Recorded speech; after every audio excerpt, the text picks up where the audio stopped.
परस्ती नहीं नजर आती आपको? जो गरीब लोग दिल्ली में मंडियों पर मेवा बेचते हैं, उनको मारकर बोला जाता है कि दोबारा इस गली में मत आ। जो दुकान पर पटाखे बेचता है, कहता है कि तू कैसे पटाखे बेचेगा, वो फिरका परस्ती नहीं है। दिल्ली के फसादात में मस्जिद के मीनार पर खड़े होकर झंडा लगाना, वो फिरका परस्ती नहीं है। सिर्फ इलेक्शन लड़ता हूं मैं जमहूरियत को मजबूत करने के लिए, तो इन तमाम के पेट में दर्द शुरू हो जाता है। अब तो बहुत ज्यादा हो रहा है कि बिहार में मजलिस ने 5 असेंबली सीट पर कामयाबी हासिल की, तो इनको समझ में नहीं आ रहा कि क्या करना। मैं सिर्फ इनको इतना ही कहूंगा कि हमारे हैदराबादी स्टाइल में कह रहा हूं, हमको खुजाएंगे ना तो खुजली तुमको हो जाती है।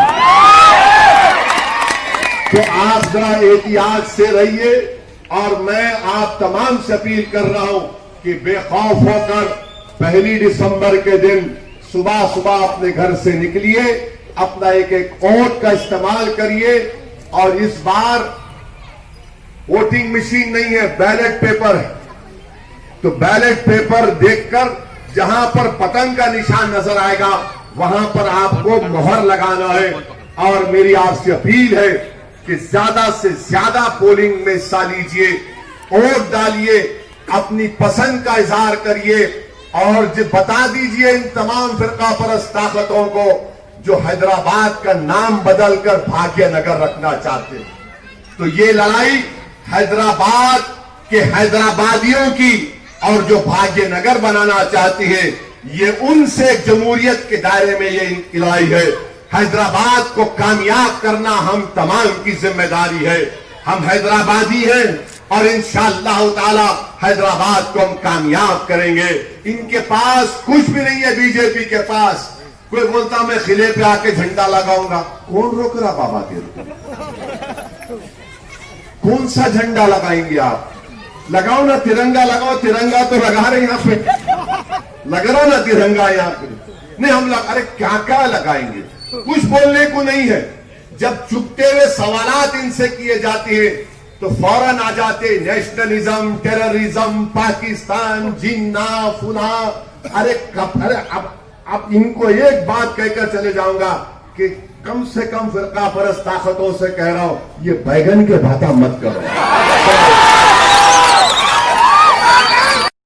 या हिंदुस्तान के हालात को तमाम को वाकिफ होना पड़ेगा। कोई अगर जमात है हिंदुस्तान के अंदर आपके ताल्लुक से, दलितों के ताल्लुक से या क्रिश्चियनों के ताल्लुक से बात करने वाली कोई जमात है, तो आपकी जमात, वो मेरी जमात के सदर मोहतरम होते हैं। और आप खुद आप देखे होंगे टीवी के जरिए या पेपर के जरिए पढ़े होंगे, पार्लियामेंट के अंदर कोई आवाज उठाता है, हैदराबाद से जाकर हिंदुस्तान की पार्लियामेंट के अंदर बैठकर कोई आवाज उठाने वाली शख्सियत है, तो आपकी जमात के, मेरी जमात के सदर मोहतरम होते हैं। मैं आप तमाम से यही होते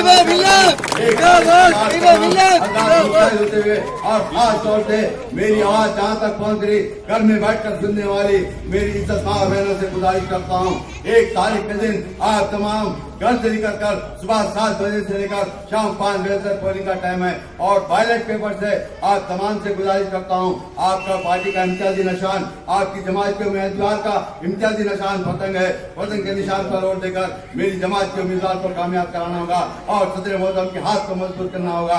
क्योंकि आज पैदल दौरा कर रहा था लंगड़ौस के इलाके के अंदर, मंदुला बस्ती हो या अम्बेडकर नगर हो, वहां पर दौरा कर रहा था। ये भारतीय जनता पार्टी और टीआरएस, ये कांग्रेस के लोग एक जगह बैठकर बात कर रहे थे। और मैं सबूत भी देता हूँ, मेरे साथ में जितने भी यहाँ पर दौरे में थे, यहाँ पर गवाह दे सकते हैं। मैं कोई बात गलत नहीं कर रहा हूँ। यह हर वक्त आपने कई बार देखा, ये बहादुर के जो सुल्तान स्कूल के अंदर पोलिंग उतरता है, जिस दिन भी पोलिंग होती है, ये तमाम के तमाम सियासी पार्टी के एक होकर मेरी जमात के उम्मीदवार, मेरी जमात के वोटर्स को डिस्टर्ब करने के लिए यहाँ हर वक्त आते हैं। मेरा बताने का मकसद ये है, आप तमाम हजरात मुत्तहिद होते हुए मेरी जमात के हक में, मेरी जमात के उम्मीदवार को कामयाब कराइए। और खास तौर से मेरे जमात के इब्तिदाई सदर मोहतरम से गुजारिश करता हूँ, 1 तारीख तक आप तमाम हजरात रात दिन मेहनत कर आप क्या लंगड़ौस बल्दी डिवीजन के उम्मीदवार को कामयाब कराना होगा।